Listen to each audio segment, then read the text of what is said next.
नमस्कार दोस्तों, स्वागत है आपका मेरे चैनल फिल्मी चर्चा में। आज हम बात करेंगे उस हैंडसम हीरो की जिसकी मुस्कान पर पूरा ज़माना दीवाना हो जाया करता था। जी हाँ, हम बात कर रहे हैं जॉय मुखर्जी की। 1950-1960 का दौर था जब पर्दे पर हीरो आते थे तो थिएटर में तालियां गूंज उठती थी और जब जॉय मुखर्जी आते थे तो दिलों की धड़कनें बढ़ जाती थी। इनका जन्म 24 फरवरी 1939 को मुंबई के फिल्मी परिवार में हुआ था। पापा का नाम था श्रीधर मुखर्जी, जो कि फिल्म इंडस्ट्री में जाने माने प्रोड्यूसर थे। माँ थी शीला मुखर्जी और पूरा घर ही कला संगीत से भरा हुआ था। जॉय मुखर्जी के परिवार का नाम फिल्मी दुनिया से बेहद बड़ा था। उनके चाचा थे अशोक कुमार और कजिन थे किशोर कुमार और अनूप कुमार। यानी टैलेंट तो उनके खून में ही था। एक्टिंग, म्यूजिक, चार्म, सब कुछ। स्कूल हुई कोलकाता में और कॉलेज की पढ़ाई हुई मुंबई में। तभी से जॉय को लगा भाई मेरा रास्ता स्क्रीन पर ही है।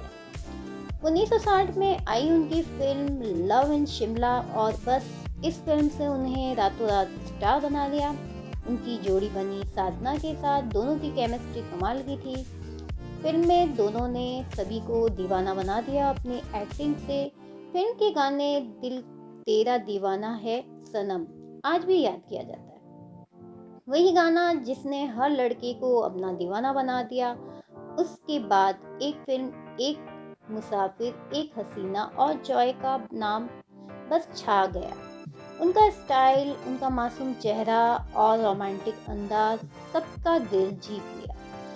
60 के दशक में उन्होंने हर लड़की उनके लिए ड्रीम बॉय थे। वो हर लड़की के उनके साथ हर लड़की अपनी जोड़ी बनाना चाहती थी। उनके साथ हर बड़ी हीरोइन काम करना चाहती थी। आशा पारेख, सायरा बानो, माला सिन्हा सबने उनके साथ एक सुपर डुपर हिट फिल्में दी। फिर वही दिल लाया हूँ, याद है ना मूवी फिल्म। नासिर हुसैन का म्यूजिकल मैजिक और जॉय की एनर्जी, वो गाने बंदा परवर, थाम ले जिगर आज भी कानों में गूंजते हैं। जॉय मुखर्जी की स्क्रीन प्रवेश और एकदम जादुई थी। वो रोमांस के राजा थे पर एक्टिंग में भी शानदार थे। लव इन टोक्यो में उनकी एक और ब्लॉकबस्टर फिल्म आई। जापान की गलियों में शूट हुई ये फिल्म आज भी कल्ट क्लासिक है। गाना सायोनारा सब जानते ही होंगे। वो मुस्कान, वो ड्रेसिंग सेंस सबने उसके ट्रेंड सेंटर बना दिया और लोगों का कहना शुरू कर दिया जॉय का मतलब जॉय।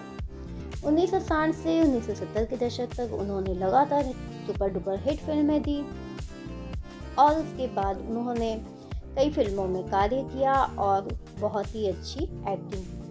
उन्होंने रोमांस को नए लेवल पर पहुंचा दिया। 70 के दशक आते आते हीरो आने लगे, राजेश खन्ना, धर्मेंद्र, अमिताभ बच्चन। लेकिन जॉय मुखर्जी का चार्म कभी पुराना हुआ ही नहीं। वो हमेशा मुस्कुराते, खुश मिजाज और जिंदा दिल रहे। वो सिर्फ एक्टर ही नहीं, बाद में डायरेक्टर और प्रोड्यूसर भी बने। जॉय हमेशा कहते थे सिनेमा मेरा प्यार है और उन्होंने अपनी आखिरी वक्त तक उस प्यार को निभाया। उनकी पर्सनैलिटी बेहद जेंटल थी, सबको मुस्कुराते हुए मिलते थे। फिल्म इंडस्ट्री में उन्हें जेंटलमैन हीरो के नाम से जाना जाता था। उनके दोस्त कहते थे जॉय कभी भी किसी का दिल नहीं तोड़ते थे। रोमांटिक फिल्मों के साथ साथ उन्होंने कॉमेडी में भी अपना हाथ आजमाया। उनकी टाइमिंग, डायलॉग डिलीवरी और स्माइल सब कुछ नेचुरल था। 1980 के बाद उन्होंने एक्टिंग से थोड़ा दूरी बना ली, लेकिन फिल्म मेकिंग जारी रखी। नए टैलेंट लोगों को मौका दिया। जॉय मुखर्जी ने इंडस्ट्री में कभी किसी के साथ कंपटीशन नहीं किया। वो कहते थे हर एक्टर की अपनी एक खास जगह होती है। उनकी सोच पॉजिटिव और दिल बड़ा था। उन्होंने शादी नीलम मुखर्जी से की। उनके दो बेटे हैं, बॉय मुखर्जी और सुजय मुखर्जी। परिवार में सबको फिल्मों से लगाव था क्योंकि फिल्म सिनेमा उनके खून में बहता था। उनके परिवार में आज भी लोग फिल्म और टीवी इंडस्ट्री से जुड़े हैं। धीरे धीरे जॉय मुखर्जी ने फिल्मों से दूरी बना ली, लेकिन उनका नाम अब भी फैंस के दिलों में जिंदा है। 2012 में उन्होंने सांस से जुड़ी दिक्कतें हुई और 9 मार्च 2012 को उनका निधन हो गया और उन्होंने दुनिया को अलविदा कह दिया। पूरा बॉलीवुड शौक में डूब गया था और क्योंकि एक प्यारा इंसान चला गया था हमेशा के लिए, लेकिन उनकी मुस्कान, उनके गाने, उनका रोमांस हमेशा अमर रहेगा।